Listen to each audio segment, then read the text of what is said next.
வணக்கம். எங்களுடைய கட்சியாகிய அகில இலங்கை தமிழர் மகாசபையின் நிலைப்பாடு என்ன, அதாவது ஜனாதிபதி தேர்தலில் நிலைப்பாடு என்ன என்று பலரும் கேட்கிறார்கள். முதலில் அதை சுருக்கமாக உங்களுக்கு கூற விரும்புகிறேன்.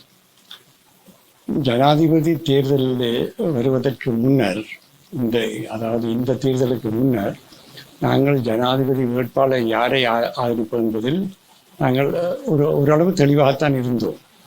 அதாவது ரணில் விக்ரமசிங்க அவர்கள் எங்களுக்கு பல வாக்குறுதிகளை கொடுத்திருந்தார். முதலாவதாக நாங்கள் அவருடன் நேரடி பேச்சுவார்த்தைகள் நடத்தினோம். அப்பொழுது அவர் எங்களுக்கு என்ன சொன்னார் என்றால், நீங்கள் கூறுங்கள், நான் எல்லாவற்றையும் செய்கிறேன். நாங்கள் கூறினோம், நானும் முன்னாள் அதாவது இன்றைய பாராளுமன்ற உறுப்பினர் சி.வி. விக்னேஸ்வரனும் அவரை நேரடியாக சந்தித்து சொன்னோம், நீங்கள் பல விஷயங்களை அதாவது மாகாண சபை தேர்தலுக்கு முன்னதாக செய்ய வேண்டி இருக்கிறது. இவற்றை நீங்கள் செய்ய வேண்டும். என்ன செய்ய வேண்டும் என்று கேட்டார். நாங்கள் முதலாவதாக சொன்னோம், எத்தனையோ பாடசாலைகளை, அதாவது மாகாண சபைக்கு கீழே இருந்த பாடசாலைகள் எல்லாம் எடுத்து தேசிய பாடசாலைகள் என்று விட்டார்கள். அவற்றை உடனடியாக திருப்பி கொடுக்க வேண்டும். அது செய்யலாம், அதுக்கு பிரச்சனை இல்லை என்று சொன்னார். சரி, அடுத்ததாக எத்தனையோ ஆஸ்பத்திரிகளை மத்திக்கு எடுத்து அவற்றை தேசிய வைத்தியசாலை என்று மாற்றிவிட்டார்கள். இவற்றையெல்லாம் உடனடியாக நீங்கள் மாற்ற வேண்டும். இதற்கு நீங்கள் சட்டம் இயற்றவும் வேண்டாம், நேரடியாக ஒரு அட்மினிஸ்ட்ரேட்டிவ் ஆர்டர் கொடுத்து செய்யலாம் என்று சொன்னோம். சரி, நான் செய்கிறேன்னு சொன்னார். வேறு என்னன்னு கேட்டார். நான் சொன்னோம், சரி, அடுத்ததாக அதாவது கச்சேரிகள் எல்லாம் இன்னும் மத்தியின் கீழே இருக்கின்றது. இவற்றை ஒரு கேபினட் டிசிஷன் எடுத்து மாற்றலாம். இதற்காக நீங்கள் வேறொரு சட்டம் இயற்ற வேண்டிய அவசியமே இல்லை என்று சொன்னோம். சரி, அதற்கு நான் உடன்படுகிறோம் என்று சொன்னார். இன்னும் ஒன்று சொன்னோம், நாங்கள் இதுவரையும் வடக்கு கிழக்கிலே இந்த 13ஆவது திருத்தச் சட்டம் முழுமையாக நடைமுறைப்படுத்தப்படாததற்கு முக்கிய காரணம் அங்கு புதிய சட்டங்கள் உருவாக்கப்படாமை. இதுதான் முக்கிய காரணம். அதை எப்படி என்று கேட்டார். அதாவது சட்டங்களை உருவாக்கினால் மட்டும், அதாவது முதலாவது நிரல், மூன்றாவது நிரல், இவற்றிலேயே சட்டங்களை உருவாக்கினால் மட்டும்தான் எங்களால் அந்த அதிகாரங்களை பயன்படுத்த முடியும். ஆனால் எங்களால் சட்டங்களை உருவாக்க முடியவில்லை வடக்கு கிழக்கு. ஏன் என்று கேட்டார். அவருக்கு அது முதல்ல அதுக்கு பதில் தெரியும், இருந்தும் அவர் கேட்டார். நான் கூறினோம், கிழக்கு மாகாணத்திலே, அதாவது பிள்ளையான் அவர்கள் முதலமைச்சராக இருந்த காலத்திலே அவருக்கு நான் ஆலோசகராக இருந்தேன். அக்காலகட்டத்திலே அங்கு இருந்த கவர்னர் சட்டங்கள் உருவாக்குவதற்கு இடம் தரவே இல்லை. அவர் எதையுமே செய்ய விடவில்லை. அவருக்கு உண்மையிலேயே அதிகார பகிர்வுக்கு எதிரானவர்.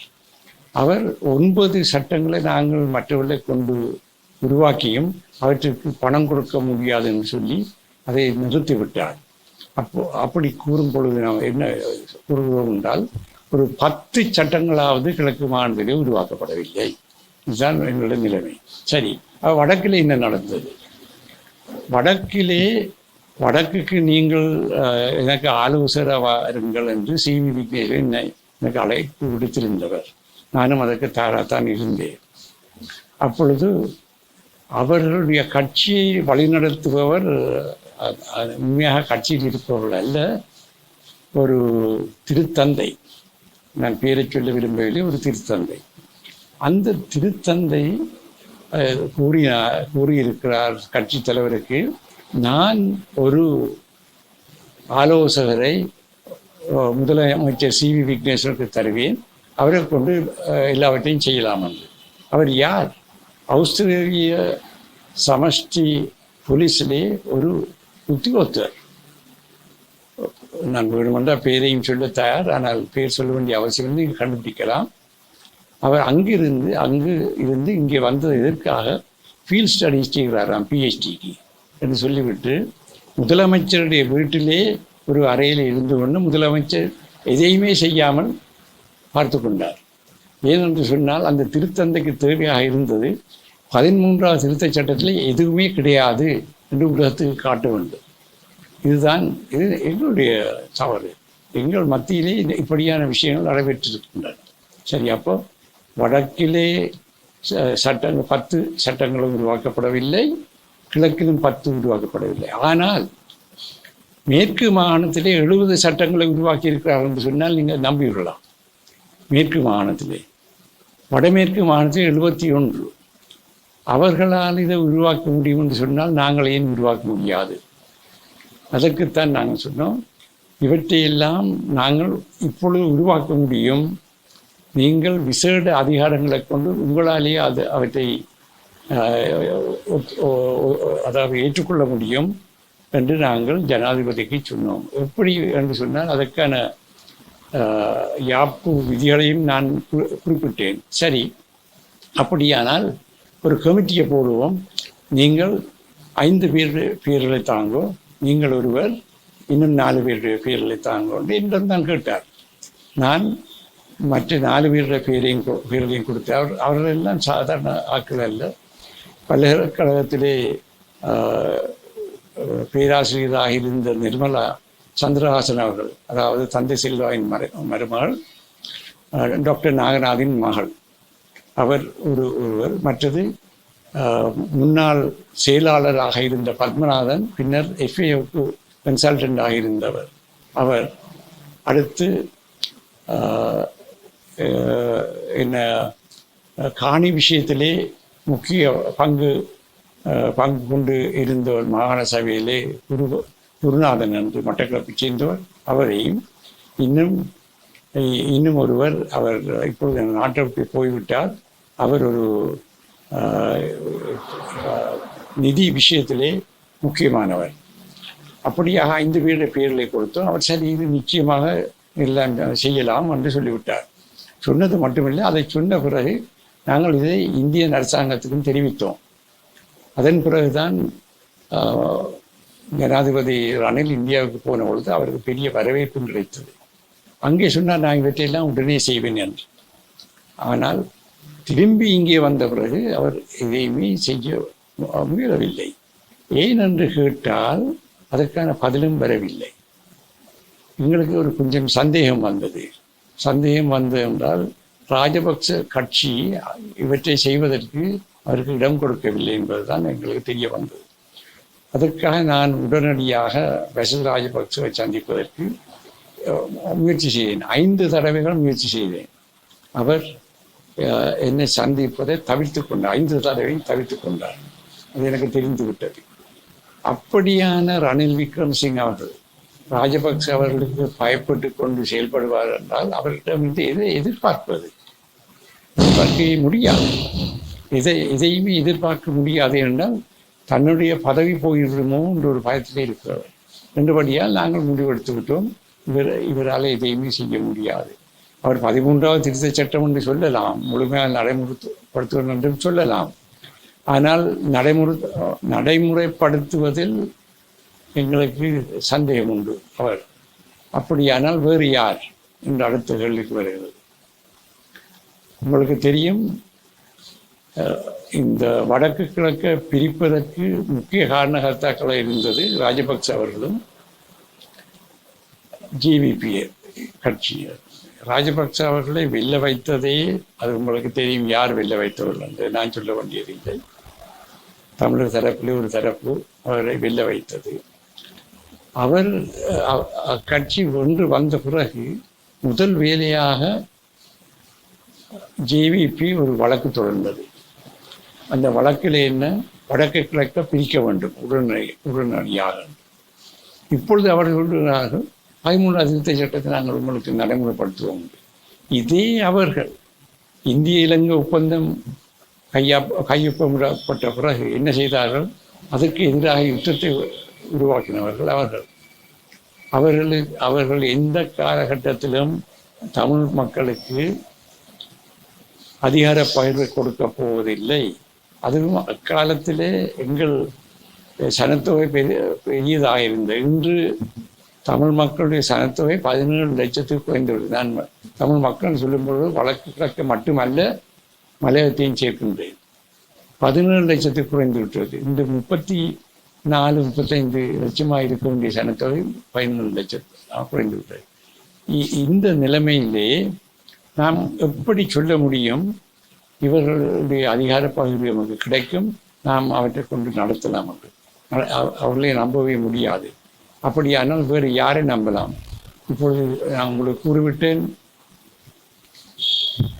ராஜபக்ச அவர்களை நம்ப முடியாது. அவர்கள் எங்களுக்கு எத்தனையோ வாக்குறுதிகள் கொடுத்தார்கள்.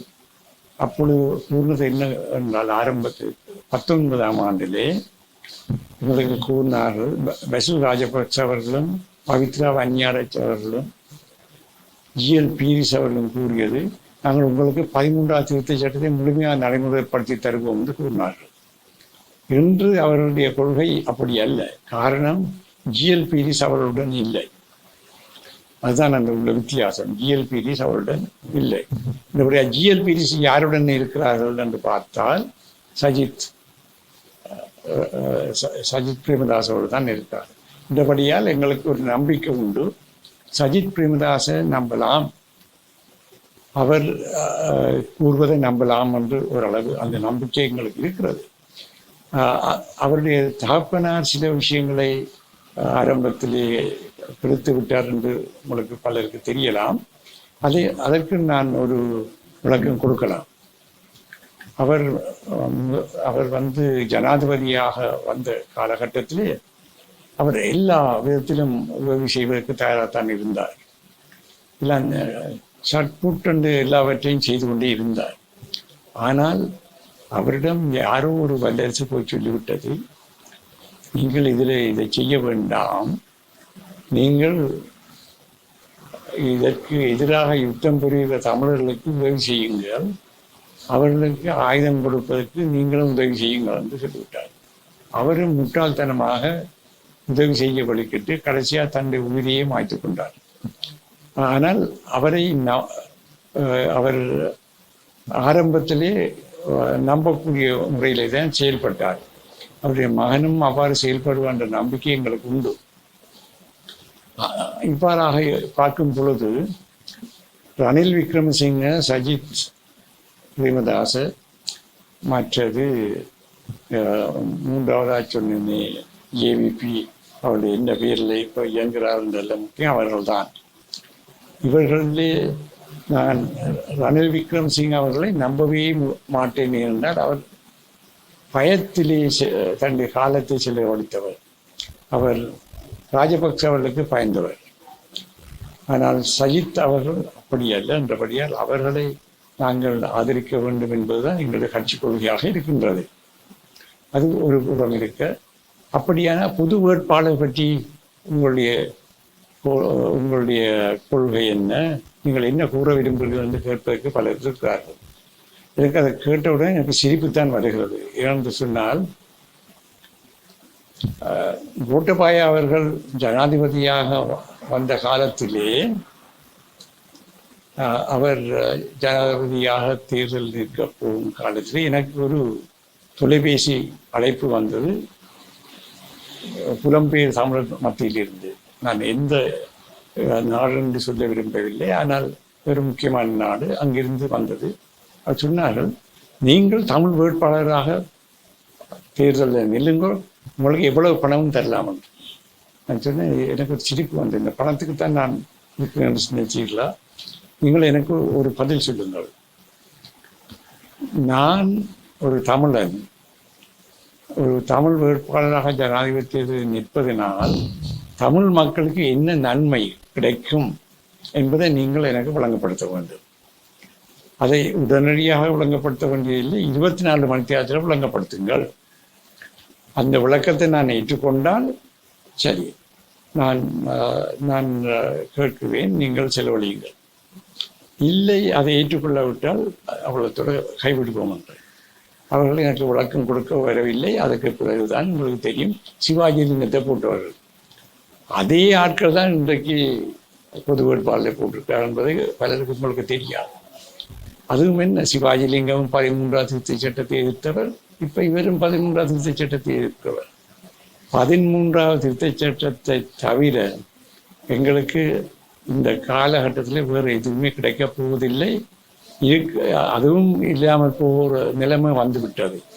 இந்தபடியால் 13வது திருத்தச் சட்டத்தை எதிர்க்கும் இந்த பொது வேட்பாளர் தமிழ் மக்கள் தூக்கி எறிய வேண்டும். இதுதான் என்னுடைய கொள்கை.